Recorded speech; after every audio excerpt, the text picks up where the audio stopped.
नमस्कार, स्वागत है आप सभी का शिक्षा सीढ़ी के यूट्यूब चैनल में। दोस्तों, हम आरआरबी एनटीपीसी 2020 के लिए जो टेस्ट सीरीज चला रहे हैं उसके भाग 41 को आज की इस वीडियो में कवर करेंगे। तो चलिए वीडियो को स्टार्ट करते हुए देख लेते हैं कि आज का हमारा जो भाग है इसमें हमने कौन कौन से महत्वपूर्ण जीके, जीएस और करंट अफेयर्स के प्रश्नों को सम्मिलित किया हुआ है। तो चलिए वीडियो को शुरू करते हैं।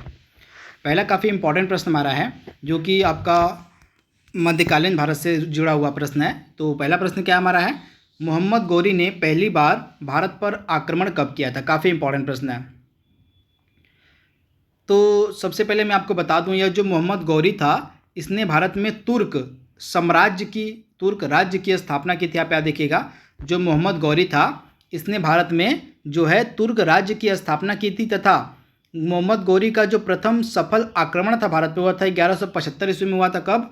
तो 1175 ईस्वी में जो है इसने पहला सफल आक्रमण किया था। कहाँ पे? तो मुल्तान में। कहाँ? तो आप याद देखिएगा, मोहम्मद गौरी ने प्रथम जो सफल आक्रमण था भारत पे 1175 में किया था मुल्तान पे। इसके बाद मोहम्मद गौरी के द्वारा दो फेमस युद्ध लड़े गए थे जो लगातार एग्जाम में पूछे जाते हैं। एक था तराइन का प्रथम युद्ध और एक था तराइन का द्वितीय युद्ध। तो मोहम्मद गौरी और पृथ्वीराज चौहान के मध्य तराइन का पहला युद्ध लड़ा गया था 1191 ईस्वी में। आपको याद रखना है, 1191 ईस्वी में जो है तराइन का पहला फेमस युद्ध लड़ा गया था मोहम्मद गौरी और पृथ्वीराज चौहान के बीच, जिसमें मोहम्मद गौरी की पराजय होती है। अगेन 1192 ईस्वी में तराइन का दूसरा युद्ध लड़ा जाता है, अगेन पृथ्वीराज चौहान और मोहम्मद गौरी के बीच।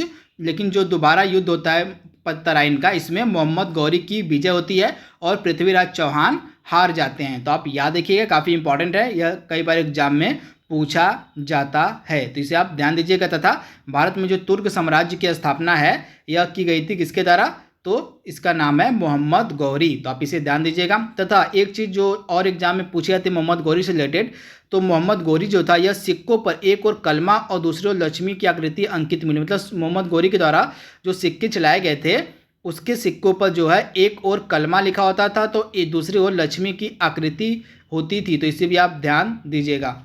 इसके बाद अगला इंपॉर्टेंट प्रश्न है, किसके काल को मुगल चित्रकला का स्वर्ण काल कहा जाता है। यानी कि कौन सा मुगल शासक था जिसके समय में जो चित्रकला थी वह काफ़ी उन्नति पर थी। तो दोनों आपको याद रखना, चित्रकला किसके शासनकाल में उन्नति पर थी। चित्रकला यानी कि आर्ट्स और स्थापत्य कला यानी कि बिल्डिंगें जो थी, अच्छी अच्छी बिल्डिंगें, जैसे लाल किला हो गया, ताजमहल हो गया, आगरा किला हो गया। मतलब जो स्थापत्य कला का स्वर्ण युग था वह किसके शासनकाल को कहा जाता है। आपको दोनों याद रखना है। तो स्थापत्य कला की सबसे हम बात कर लेते हैं। सबसे पहले तो स्थापत्य कला में आपका आ जाएगा, सबसे पहले मान लीजिए आप जो दिल्ली का लाल किला है, उसके अलावा दिल्ली में जो जामा मस्जिद है, तो यह स्थापत्य कला का उदाहरण है। तथा जो स्थापत्य कला का स्वर्ण युग है यह माना जाता है शाहजहाँ के काल को। आप याद देखिएगा, शाहजहाँ के काल को जो है स्थापत्य कला का स्वर्ण युग माना जाता है, क्योंकि इसके शासनकाल में ही बहुत सारे जो स्थापत्य थे वह स्थापित किए गए थे। जैसा मैंने आपको बताया, दिल्ली की जामा मस्जिद, दिल्ली का लाल किला, ये सभी फेमस उदाहरण थे शाहजहाँ के द्वारा जो बनवाए गए थे। इसी कारण जो है शाहजहाँ के शासनकाल को स्थापत्य कला का जो है स्वर्ण युग कहा जाता है। अब आते हैं हम प्रश्न पे। तो प्रश्न में हमारा पूछा जाता है चित्रकला का स्वर्ण युग किसे कहा जाता है। तो चित्रकला का जो स्वर्ण युग है यह कहा जाता है जहांगीर के शासनकाल को। तो आपका जो प्रश्न उसका राइट आंसर हो जाएगा, जहांगीर के शासनकाल को जो है चित्रकला का स्वर्ण युग कहा जाता है। यानी कि जहांगीर के शासनकाल में जो है चित्रकला काफ़ी फूली फली थी। तो इसे आप ध्यान दीजिएगा। अगला प्रश्न है, मोहम्मद बिन कासिम ने भारत पर आक्रमण कब किया था। तो मोहम्मद बिन कासिम ने भारत पर आक्रमण कब किया था, काफ़ी इंपॉर्टेंट प्रश्न है। तो मोहम्मद बिन कासिम ने भारत पर आक्रमण किया था 712 ईस्वी में। आप याद देखिएगा, यह जो था पहला अरब देश के द्वारा अरबों का जो पहला सफल आक्रमण था भारत पे वह किया गया था मोहम्मद बिन कासिम के द्वारा 712 ईस्वी में। आप इसे देखिएगा, अरबों का जो पहला सफल आक्रमण था भारत पे वह 712 ईस्वी में किया गया था मोहम्मद बिन कासिम के द्वारा। अगला इंपॉर्टेंट प्रश्न है, लिंगराज मंदिर किस राज्य में स्थित है। तो जो लिंगराज मंदिर है ये आपको मिलेगा उड़ीसा राज्य में। तो राइट आंसर आपका हो जाएगा उड़ीसा में जो है लिंगराज मंदिर मिलेगा। अगला प्रश्न है, पी मित्रा का नाम जो है किस क्रांतिकारी संगठन के साथ जुड़ा हुआ है। काफ़ी इंपॉर्टेंट प्रश्न है। तो पी मित्रा का जो नाम है वह किस क्रांतिकारी संगठन से जुड़ा हुआ है? तो अनुशीलन समिति से। तो राइट आंसर आपका हो जाएगा अनुशीलन समिति। अगला प्रश्न है, एकेडमिक एसोसिएशन की जो स्थापना है किसके द्वारा की गई? तो एकेडमिक एसोसिएशन की जो स्थापना यह की गई थी हेनरी विनियन डेरोजियो के द्वारा, यानी ऑप्शन ए इसका बिल्कुल सही है। हेनरी विनियन डेरोजियो के द्वारा जो है एकेडमिक एसोसिएशन की स्थापना की गई थी। अगला प्रश्न है, 1896 का जो कांग्रेस अधिवेशन था यह किस लिए जाना जाता था? काफ़ी इंपॉर्टेंट प्रश्न है। तो 1896 में जो कांग्रेस का अधिवेशन था, आप याद देखिए कलकत्ता में हुआ था। कहाँ पे हुआ था? कलकत्ता में जो है 1896 में कांग्रेस का अधिवेशन हुआ था, तथा यह किस लिए जाना जाता है? क्योंकि पहली बार जो हमारा राष्ट्रीय गीत था, जिसको जो वंदे मातरम हमारा राष्ट्रीय गीत है, यह पहली बार 1896 ईस्वी में जो है कांग्रेस का जो अधिवेशन हुआ था कलकत्ता में, वहीं पे गाया गया था। तो इसे आप ध्यान दीजिएगा, हमारा जो राष्ट्रीय गीत है वंदे मातरम, यह पहली बार 1896 ईस्वी में जो कांग्रेस का कलकत्ता में अधिवेशन हुआ था इसी में गाया गया था। तो राइट आंसर आपका हो जाएगा ऑप्शन ए, यानी भारत का जो राष्ट्रीय गीत है पहली बार गाया गया था। अगला प्रश्न है, भारत का जो राष्ट्रगान है पहली बार कब गाया गया था? तो हमारा जो राष्ट्रगान है जिसके रचयिता है रविंद्रनाथ टैगोर, तो जनगण मन, तो यह जो हमारा राष्ट्रगान है यह पहली बार गाया गया था 1911 में। कलकत्ता का जो अधिवेशन हुआ था, कांग्रेस का जो कलकत्ता में अधिवेशन हुआ था 1911 में, इसी में पहली बार जो है हमारा राष्ट्रगान गाया गया था। दोनों आपको याद रखना है, हमारा राष्ट्रीय गीत पहली बार कब गाया गया था और हमारा जो राष्ट्रगान है पहली बार कब गाया गया था, दोनों लगातार एग्जाम में पूछे जाते हैं। अगला प्रश्न है, द्वितीय बुद्ध किसे कहा जाता है? काफ़ी इंपॉर्टेंट प्रश्न है। तो द्वितीय बुद्ध जो है किसको कहते हैं हम? तो पद्म संभव को, यानी ऑप्शन ए इसका बिल्कुल सही, पद्म संभव को जो है द्वितीय बुद्ध के नाम से जाना जाता है। अगला प्रश्न है, दादा साहेब फाल्के पुरस्कार की शुरुआत कब हुई थी? तो दादा साहेब फाल्के पुरस्कार की जो शुरुआत है कब हुई थी? तो 1969 ईस्वी में। तो राइट आंसर आपका हो जाएगा 1969 ईस्वी में दादा साहेब फाल्के पुरस्कार की शुरुआत हुई थी, तथा जो दादा साहेब फाल्के पुरस्कार पहला था दिया गया था देविका रानी को। इसको तो देविका रानी को जो है पहला दादा साहेब फाल्के पुरस्कार दिया गया था। अगला प्रश्न है, एलिफेंटा की गुफाएं मुख्य रूप से किस वंश से संबंधित है? तो जो एलिफेंटा की गुफाएं हैं यह किस वंश से संबंधित है?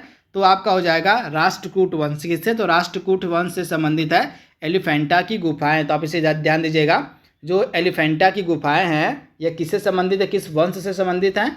तो राष्ट्रकूट जो वंश हैं इससे संबंधित है आपकी कौन सी गुफाएं? तो अजंता की गुफाएं। आपको याद रखना, काफ़ी इंपॉर्टेंट प्रश्न है तथा यह कई बार एग्जाम में प्रश्न पूछा गया है। इसके बाद अगला इंपॉर्टेंट प्रश्न है,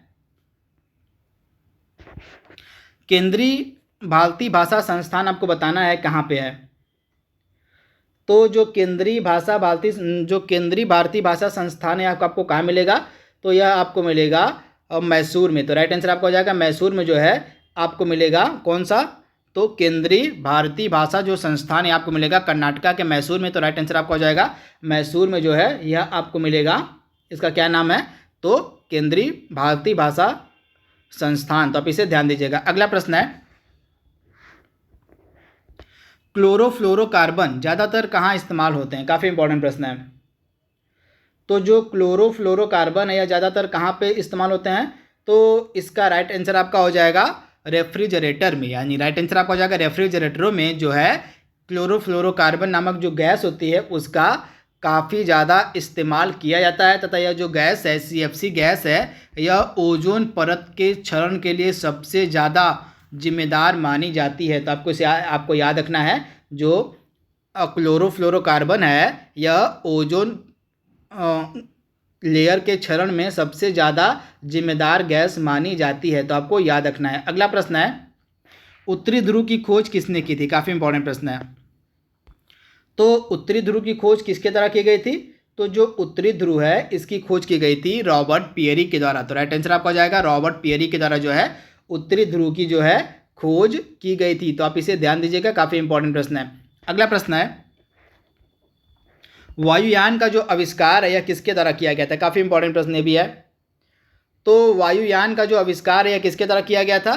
तो ऑरविल राइट और विल्बर राइट ब्रदर्स इनको कहते हैं, इन्हीं के द्वारा जो है वायुयान का जो आविष्कार है यह किया गया था। तो आप इसे ध्यान दीजिएगा, जो वायुयान का आविष्कार है यह राइट ब्रदर्स यानी कि ऑरविल राइट और विल्बर राइट के द्वारा किया गया था। तो आप इसे ध्यान दीजिएगा।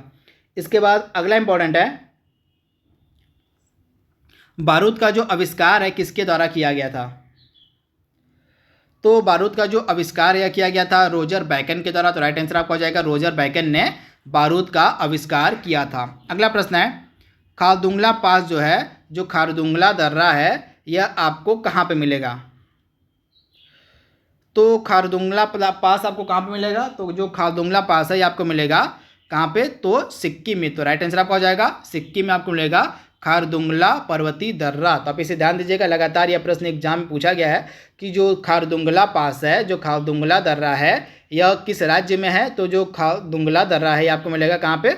तो सिक्किम में मिलेगा आपको खारदुंगला दर्रा। तो आप इसे ध्यान दीजिएगा, यह प्रश्न जो है बार बार लगातार एग्जाम में पूछा गया है। इसके बाद अगला प्रश्न है भारत की पहली यूरेनियम खदान किस स्थान पर स्थित है? यह भी प्रश्न काफ़ी इंपॉर्टेंट है। तो भारत की जो यूरेनियम की खदान है आपको कहाँ पे मिलेगी? तो भारत की जो यूरेनियम की खदान है पहली, यह मिलेगी आपको जादूगौड़ा में। तो राइट आंसर आपका हो जाएगा जादूगौड़ा नामक स्थान पे जो है यूरेनियम की जो खदान है ये आपको मिल जाएगी। तो राइट आंसर आपका हो जाएगा जादूगौड़ा, यानी राइट आंसर आपको हो जाएगा ऑप्शन ए। तो इसे आप ध्यान दीजिएगा, यह प्रश्न कई बार एग्जाम में पूछा गया है। अगला प्रश्न है सिंधु नदी की कौन सी सहायक नदी जो है मानसरोवर झील से निकलती है? काफ़ी इंपॉर्टेंट प्रश्न है। तो सिंधु नदी की कौन सी सहायक नदी है जो निकलती है आपकी मानसरोवर झील से? तो इसका राइट आंसर हो जाएगा आपका सतलज नदी। तो आप इसे ध्यान दीजिएगा, जो सतलज नदी है यह आपकी कहाँ से निकलती है? तो सतलज नदी जो है यह आपकी निकलती है मानसरोवर झील से। तो राइट आंसर आपका हो जाएगा ऑप्शन सी। तो आप इसे ध्यान दीजिएगा, ऑप्शन सी हमारा बिल्कुल सही है। जो आपका मानसरोवर झील है यह कहाँ से, मतलब मानसरोवर झील से कौन सी नदी निकलती है? तो सतलज नदी निकलती है। अगला प्रश्न है तुलबुल परियोजना किस नदी पर स्थित है? तो जो तुलबुल परियोजना है यह किस नदी पर स्थित है? तो जो तुलबुल परियोजना है आपको मिलेगी किस नदी पर?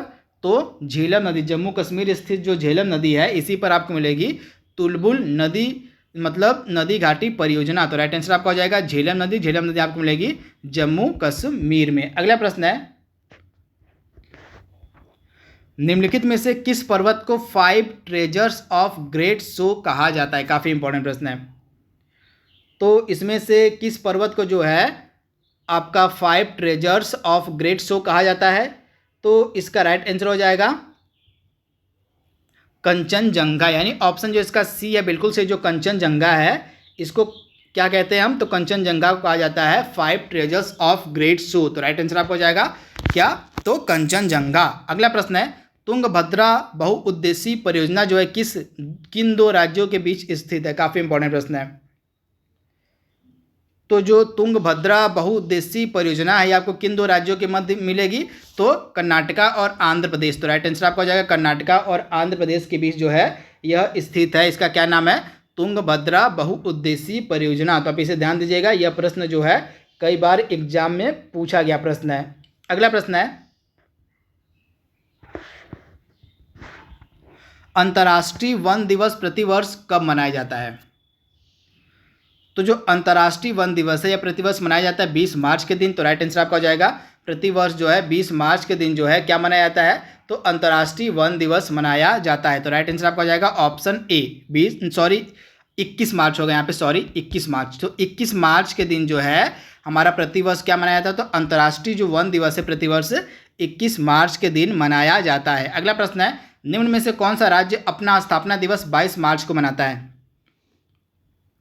तो 22 मार्च को कौन सा राज्य है जो अपना स्थापना दिवस मनाता है? तो बिहार इसका राइट आंसर हो जाएगा। जो बिहार राज्य है यह अपना जो स्थापना दिवस है यह 22 मार्च के दिन मनाता है। तो राइट आंसर आपका हो जाएगा 22 मार्च, यानी ऑप्शन जो इसका बी है बिल्कुल सही है। अगला प्रश्न है हाल ही में शिवराज सिंह चौहान मध्य प्रदेश के लगातार कितनी बार मुख्यमंत्री बने? तो शिवराज सिंह चौहान जो हैं ये मध्य प्रदेश के लगातार 4थी बार मुख्यमंत्री बने हैं। तो राइट आंसर हो जाएगा आपका 4थी बार जो है शिवराज सिंह चौहान ये मुख्यमंत्री बने हैं मध्य प्रदेश के। अगला प्रश्न है संयुक्त राष्ट्र के द्वारा जो है रूसी भाषा दिवस कब मनाया जाता है? काफ़ी इंपॉर्टेंट प्रश्न है। तो संयुक्त राष्ट्र के द्वारा जो रूसी भाषा दिवस है यह प्रतिवर्ष 6 जून के दिन मनाया जाता है। तो राइट आंसर आपका हो जाएगा 6 जून के दिन जो है संयुक्त राष्ट्र के द्वारा रूसी भाषा दिवस मनाया जाता है। और 20 अप्रैल के दिन जो है आपका चीनी भाषा दिवस मनाया जाता है यूनाइटेड स्टेट्स, मतलब यूनाइटेड नेशंस के द्वारा। और 23 अप्रैल के दिन आपका कौन सा भाषा दिवस मनाया जाता है? तो स्पेनिश भाषा दिवस जो है यूएन के द्वारा मनाया जाता है 23 अप्रैल के दिन। और 18 दिसंबर के दिन कौन सा भाषा दिवस मनाया जाता है? तो अरबी। कौन सा? तो अरबी जो भाषा दिवस है, अरबी आप याद देखिएगा, अरबी जो भाषा दिवस है यूनाइटेड नेशंस के द्वारा यह 18 दिसंबर के दिन मनाया जाता है। आप याद देखिएगा स्पेनिश और अंग्रेजी जो भाषा दिवस है ये दोनों 23 अप्रैल के दिन मनाए जाते हैं यूनाइटेड नेशंस के द्वारा। अगला प्रश्न है, हाल ही में डीएलएफ यानी कि Delhi land and finance limited के नए अध्यक्ष कौन बने हैं? तो Delhi land and finance limited के नए अध्यक्ष बने हैं राजीव सिंह। तो राइट आंसर आपका हो जाएगा राजीव सिंह। तथा आपको पता होगा जो डीएलएफ है यह भारत की सबसे बड़ी रियल एस्टेट कंपनी है। कौन सी कंपनी है? तो यह भारत की जो है सबसे बड़ी रियल एस्टेट कंपनी है डीएलएफ। अगला प्रश्न है, central board of secondary education के नए अध्यक्ष कौन बने हैं? तो सीबीएसई के नए अध्यक्ष कौन बने हैं? तो मनोज आहूजा। तो राइट आंसर आपका हो जाएगा मनोज आहूजा जो है ये सीबीएसई के नए अध्यक्ष बने हैं। तो राइट आंसर आपका हो जाएगा ऑप्शन बी। अगला प्रश्न है, हाल ही में किस राज्य के द्वारा जो है कौशल पोर्टल और ऑनलाइन श्रमिक एम्प्लॉयमेंट पोर्टल को लॉन्च किया गया है? यहाँ पे राज कौशल पोर्टल होगा, यहाँ पे राज कौशल पोर्टल और ऑनलाइन श्रमिक जो एम्प्लॉयमेंट पोर्टल है यह दोनों लॉन्च किया गया है राजस्थान की गवर्नमेंट के द्वारा। तो राइट आंसर आपको हो जाएगा राजस्थान की जो गवर्नमेंट है उसके द्वारा राज कौशल पोर्टल और ऑनलाइन श्रमिक एम्प्लॉयमेंट पोर्टल दोनों को लॉन्च किया गया है राजस्थान की गवर्नमेंट के द्वारा। इसके साथ ही जो राजस्थान की गवर्नमेंट है उसके द्वारा आयु और सेहत साथी नामक 2 मोबाइल एप्लीकेशन को भी लॉन्च किया गया। आज का लास्ट प्रश्न है, हाल ही में किस राज्य सरकार ने देश के पहले ऑनलाइन अपशिष्ट विनिमय प्लेटफॉर्म को शुरू किया है? तो हमारे देश का जो पहला ऑनलाइन अपशिष्ट विनिमय प्लेटफॉर्म है यह शुरू किया गया आंध्र प्रदेश की गवर्नमेंट के द्वारा।